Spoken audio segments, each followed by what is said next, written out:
dari saya sebagai ketua kelompok di sini, nama saya Dwi Absenda Putra Agung, NIM 220505622 dari Prodi PPKN. Di sini ada teman saya itu Rizky dari PPN juga, timnya 21. Saya Maulidini Rizky Arianti, NIM 023.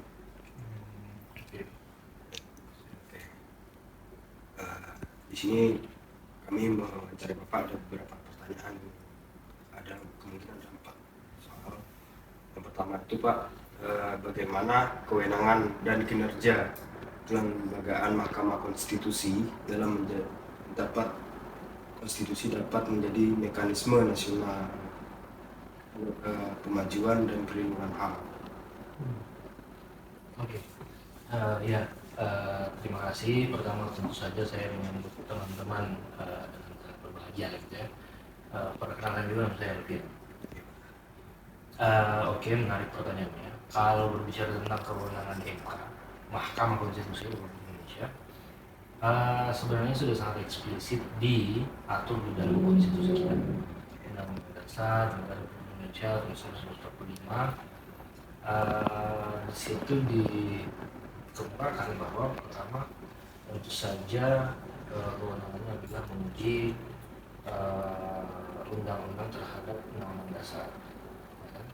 Kemudian memutus sengketa lembaga negara yang dimana kewenangan lembaga negara tersebut diatur di dalam konstitusi.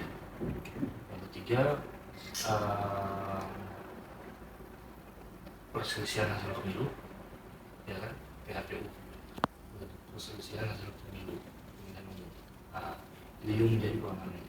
Kemudian yang keempat adalah menindaklanjuti ketika presiden kemudian diduga melakukan atau melakukan pelanggaran kode etik atau melakukan pelanggaran tindakan-tindakan tercela. MK pun juga berwenang untuk mengadili apakah presiden bersalah atau tidak gitu. Nah, lebih detailnya itu kemudian diatur lagi dalam undang-undang MK. Pertanyaannya, apakah MK kemudian bisa menjadi salah satu instrumen dalam melakukan perlindungan HAM gitu ya? Saya kira pertama bisa saja. Namun MK bukan satu-satunya lembaga nasional yang bisa melakukan perlindungan terhadap HAM. Ya, contoh misalnya MK berperan sebagai pelindung HAM, ya misalnya kita ketahui bersama ketika MK menjalankan salah satu kewenangannya yang menguji undang-undang dasar. Nah, itu kan jelas bahwa setiap warga negara subjek hukum kemudian bisa menguji undang-undang ketika ada warga negara menilai bahwa undang-undang tersebut mencederai hak konstitusional saya. Mereka kan berhak melakukan pengujian di MK, menguji undang-undang A, B, C, D dan seterusnya. Yang selanjutnya tentu saja MK harus melakukan tindak lanjut terhadap pengujian tersebut. Sehingga secara tidak langsung hadirnya MK ya menjaga atau melindungi hak dari seluruh warga negara. Ketika ada penyelewengan itu tadi, ketika ada hak seseorang tercederai dengan akhirnya sebuah undang-undang gitu. Jadi jawabannya bisa. Pertanyaan kedua ini Pak, lanjut. Apakah putusan-putusan Mahkamah Konstitusi mencerminkan bahwa lembaga ini telah menjalankan peran perlindungan dan pemajuan hak asasi manusia sehingga Mahkamah Konstitusi bisa dikategorikan sebagai mekanisme nasional baru pemajuan dan perlindungan HAM? Kalau berbicara tentang putusan MK gitu ya, apakah putusan-putusan MK gitu ya bisa mencerminkan bahwa ya putusannya kemudian dijustifikasi sebagai bentuk perlindungan HAM? Ini jawabannya bisa ya, bisa tidak, tergantung ini isi putusan. Ya kita tahu bersama yang membuat putusan bukan hanya yang saja, saya kira di bawah peradilan MA, Mahkamah Agung, ya kan, mereka kan juga berhak membuat sebuah keputusan. Dan ya namanya manusia dari kesalahan, bisa saja ada putusan-putusan yang mungkin itu keliru begitu, yang dikeluarkan oleh MK. Nah, seperti itu. Ya salah satunya mungkin teman-teman sudah tahu bersama yang ramai kemarin gitu ya, terhadap putusan yang dikeluarkan MK bahwa kemudian mengakomodir warga negara yang belum berusia 40 tahun. Nah, kemudian ada klausul bahwa selama dia sementara atau telah menjabat sebagai kepala daerah, ya ternyata bisa gitu, maju sebagai capres gitu, ya kan. Nah, sedangkan aturan formilnya ada asas yang mengatakan bahwa ketika seorang hakim ingin mengadili suatu perkara, di perkara itu tidak boleh ada keterikatan keluarga, ya kan, kerabat dan seterusnya. Sehingga ya sebenarnya tidak langsung formil yuridisnya ya cacat gitu. Ya kan? Seperti itu. Namun di lain sisi ada asas juga yang mengatakan bahwa ya apa yang telah diputuskan hakim ya itulah hukumnya, seperti itu. Seperti itu. Ya kan? Jadi yang ingin saya sampaikan adalah tidak semua kemudian putusan pengadilan dimanapun, baik itu MA ataupun MK, memiliki nilai keadilan. Tidak semua, ya kan? Karena ketika kita berbicara keadilan kan, keadilan itu luas. Di dalamnya ada hak asasi, ada humanisme, ada kesejahteraan, macam-macam, ya kan? Nah, sehingga menurut saya tidak semua, ya, tidak semua putusan pengadilan memiliki nilai keadilan, atau nilai keadilannya itu tidak semua putusan itu memiliki nilai keadilan yang maksimal di dalamnya. Nah, itu. Tapi apakah itu harus dijalankan? Ya harus dijalankan, karena seperti itulah hukum. Apa yang diputuskan oleh hakim, ya itulah hukumnya gitu. Nah, kalau berbicara MA ya masih enak, ada upaya hukum lanjutan gitu kan, ada banding, kasasi, legal dan seterusnya. Bedakannya dengan MA, dia binding dan imparsial, ya kan, mengikat dan harus ditaati. Dilanjutkan saya Pak. Nomor 3, pertanyaan ketiga itu melihat isu yang sedang terjadi di MK, apakah wajar jika rasa percaya masyarakat berkurang terhadap MK? Ya wajar saja berkurang. Jadi ketika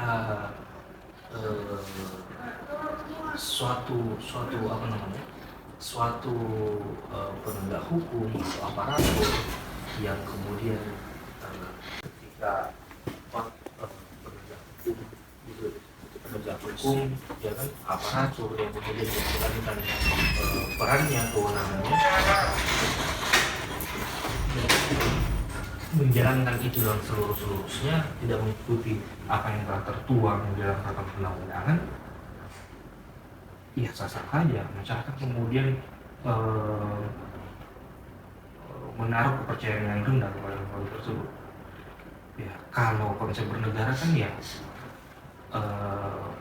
pasal 1 ayat 2 kedaulatan berada di tangan rakyat, sehingga sah-sah saja kemudian masyarakat sebagai pengawas gitu, ya kan, pengawas dalam artian mengawasi jalannya kehidupan bernegara, ya kan? Sehingga ketika ada yang rakyat menilai atau melihat suatu tindakan dari para pemerintah yang tidak baik-baik saja, yang tidak sesuai apa yang seharusnya, ya saja itu kemudian menjadi alasan merendahkan persepsi atau pandangan masyarakat terhadap kepercayaannya ke lembaga tersebut. Jadi saya kira wajar saja. Pemerintah kan bisa kita definisikan dalam arti luas dan arti sempit.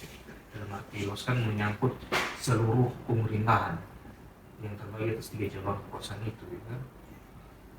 Yudisial, eksekutif, dan legislatif.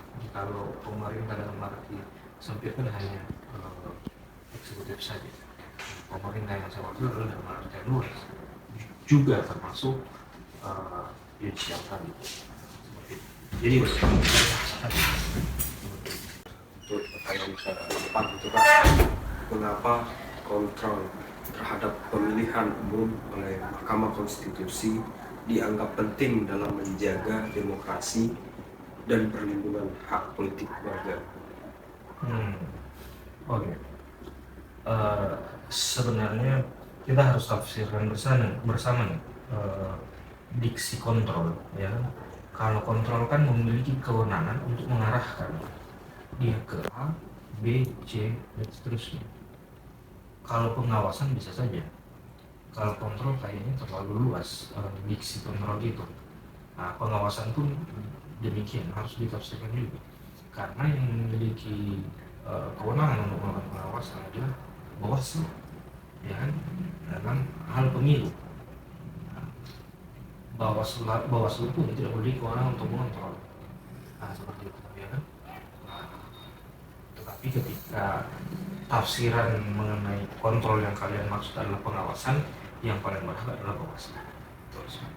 Adapun turut andil MK dalam kegiatan pemilu ya ketika terjadi sengketa, ya kan? Sengketa khususnya pemilu gitu. Ya kalau saya sih krusial juga dan cukup penting posisi MK menjadi bagian dari instrumen yang melakukan pengawasan terhadap pemilu. Pengawasan dalam artian ketika terjadi sengketa kemudian MK kemudian yang mengadili gitu sengketanya. Nah, seperti itu. Dan sebenarnya kurang tepat juga ya MK disebut sebagai pengawas, ya badan yang mengadili gitu. Ya kan, kalau mengawaskan ya cukup mengawas saja gitu. Kalau MK lebih pada ya bidang-bidang judisial ya.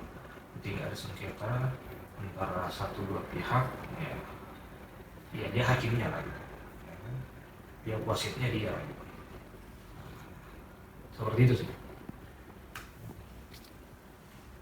Itu aja Pak dari pertanyaan-pertanyaan yang saya berikan. Oke, jadi kalau ada teman dari bibir cukup ya. Oke, gitu aja. Kalian semester berapa? Semester 3 Pak.